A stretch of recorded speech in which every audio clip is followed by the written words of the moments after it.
Hills ఉప ఎన్నికల్లో పోటీ చేసే కాంగ్రెస్ అభ్యర్థి ఎంపికపై పార్టీ పెద్దలు కసరత్తు పూర్తి చేసినట్టు తెలుస్తోంది. నలుగురి పేర్లతో జాబితాను సిద్ధం చేశారని సమాచారం.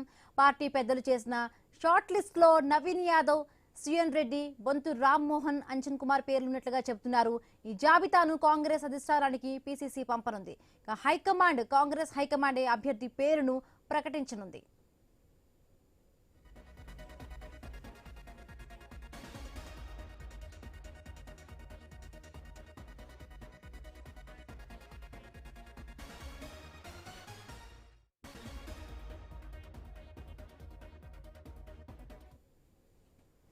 జూబ్లీ హిల్స్ ఉప ఎన్నికల్లో పోటీ చేసే కాంగ్రెస్ అభ్యర్థి ఎంపికపై పార్టీ పెద్దలు కసరత్తు పూర్తి చేసినట్టుగా తెలుస్తోంది. ఇందులో ముఖ్యంగా నలుగురి పేర్లతో ఒక జాబితాను హైకమాండ్ కు పంపించినట్టుగా తెలుస్తోంది. సో ఈ నలుగురిలో ఎవరు అదృష్టం ఎవరికి వరించబోతుందో కూడా తెలుసుకునే ప్రయత్నం చేద్దాం. మనతో పాటు జాయిన్ అయ్యారు ఏవే స్వామి, మా కరెస్పాండెంట్. స్వామి, ఈ ముందు వరుసలో ఎవరున్నారు? హిమబిందు జూబ్లీ బ్యాలెన్స్ సంబంధించి కాంగ్రెస్ పార్టీ కసరత్తు ముమ్మరం చేసింది. ఇప్పటికే ఆ స్థానాన్ని కైవసం చేసుకోవడం కోసం వైపు ప్లాన్ చేస్తుంది. గతంలో బీఆర్ఎస్ పార్టీ సిట్టింగ్ గా గెలిచినటువంటి మాగంటి గోపీనాథ్ మరణంతో ఏర్పడినటువంటి ఈ బై ఎలక్షన్ లో ఖచ్చితంగా ఈ గెలిచిన ఒక ఖాతాలా వేసుకోవాలని చెప్పేసి కాంగ్రెస్ పార్టీ ప్రయత్నం చేస్తుంది. 2023 వైపు అసెంబ్లీ ఎలక్షన్స్ లో కంటోన్మెంట్ లో గెలిచినటువంటి బీఆర్ఎస్ అభ్యర్థి లాసానంద మరణంతో లోక్సభ ఎలక్షన్ తో పాటు వచ్చినటువంటి ఆ స్థానంలో శ్రీగణేష్ ని గెలిపించుకుని కాంగ్రెస్ పార్టీ హైదరాబాద్ లో తమ ఖాతా పెట్టుకుంది. ఇప్పుడు ఈ స్థానాన్ని కూడా కైవసం చేసుకుని టీఆర్ఎస్ బరిలో తమ సత్తా సాధాలని చెప్పేసి కాంగ్రెస్ పార్టీ ప్రయత్నం చేస్తుంది. అందులో భాగంగానే ఈసారి 4 పేర్లతో కూడినటువంటి ఒక షార్ట్ లిస్ట్ లో పార్టీ అధిష్టానానికి పంపినట్టుగా తెలుస్తుంది.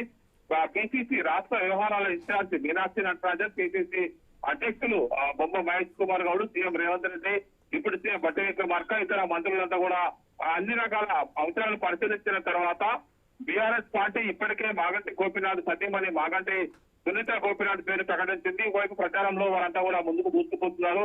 దీంతో తమ అభ్యర్థి పేరు ప్రకటించి ముందుకు ప్రచారంలో మరింత ముందుకు వెళ్లాలని చెప్పేసి కూడా పార్టీ భావిస్తుంది. అందులో భాగంగానే అక్కడ స్థానికంగా ఉన్నటువంటి వైపు మాజీ కార్పొరేటర్ నవీన్ కుమార్ యాదవ్, అదేవిధంగా రహమత్ నగర్ కార్పొరేటర్ సిఎన్ రెడ్డి, మాజీ మేయర్ బొంతు రామ్మోహన్, మాజీ ఎంపీ వైపు అంజన్ కుమార్ యాదవ్, నలుగురు పేర్లతో కూడుకున్నటువంటి ఒక షార్ట్ లిస్ట్ ని పార్టీ అధిష్టాన పెద్దలకు కాంగ్రెస్ పార్టీ పంపినట్టుగా తెలుస్తుంది. ఇందులో ఒకరిని ఆయా సామాజిక వర్గాల అంశాలను పరిగణలోకి తీసుకుని అక్కడ ఎవరైతే గెలిచే అవకాశాలు బలంగా ఉంటాయో అభ్యర్థి పేరును ప్రకటించే అవకాశం ఉన్నట్టుగా తెలుస్తుంది. ఒకవైపు నవీన్ కుమార్ యాదవ్ ఇవ్వాలంటే అంజన్ కుమార్ యాదవ్ కూడా గట్టిగా యాదవ్ సామాజిక వర్గాల నుంచి ఆయన పట్టుబడుతున్నాడు.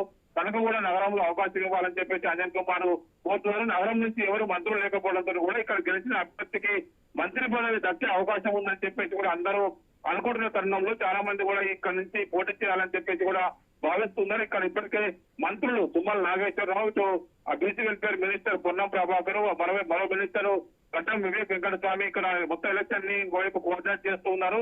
అక్కడ సామాజిక వర్గాల సమతూకం ఆధారంగా ఒకవైపు 130,000 మంది మైనార్టీ ఓట్లు ఉన్నాయి. ఇప్పటికే అజారుద్దీన్ అక్కడ పోటీ చేస్తారని చెప్పేసి అంతా అనుకున్నారు. కానీ అజారుద్దీన్ ని గవర్నర్ కోట ఎమ్మెల్సీగా పంపాలని చెప్పేసి కూడా పార్టీ నిర్ణయించింది. దీంతో ఆయనను దాదాపుగా తప్పించినట్టుగా కూడా భావిస్తున్నారు. ఇలాంటి తరుణంలో అక్కడ ఉన్నటువంటి ఓట్లు ఏదైనా సామాజిక వర్గాల సమీకరణ ఆధారంగా బీసీలకైతే ఒకవైపు మున్నూరు కాపు సామాజిక వర్గాల నుంచి మాజీ మేయర్ బొంతు రామ్మోహన్, అదేవిధంగా యాదవ్ సామాజిక వర్గాల నుంచి నవీన్ కుమార్ యాదవ్, ఇటు అంజన్ కుమార్ యాదవ్ పేర్లు పరిశీలిస్తున్నారు. రెడ్డి సామాజిక వర్గానికి టికెట్ ఇవ్వాలంటే కొంత రహమత్ నగర్ కార్పొరేటర్ సిఎన్ రెడ్డికి టికెట్ ఇవ్వాలని చెప్పేసి కూడా పార్టీ ఆలోచించడం తెలుస్తుంది. మొత్తానికి 4 పేర్లతో కూడుకున్నటువంటి షార్ట్ లిస్ట్ లో పార్టీ పెద్దలకు పిసిసి రాష్ట్ర నేతలు పంపినట్టుగా తెలుస్తుంది. దీనిలో ఒకరిని ఏఐసిసి ఒకరిని ఎంపిక చేసి వారి పేరును త్వరలోనే అధికారికంగా ప్రకటించబోతుంది. Right, thank you.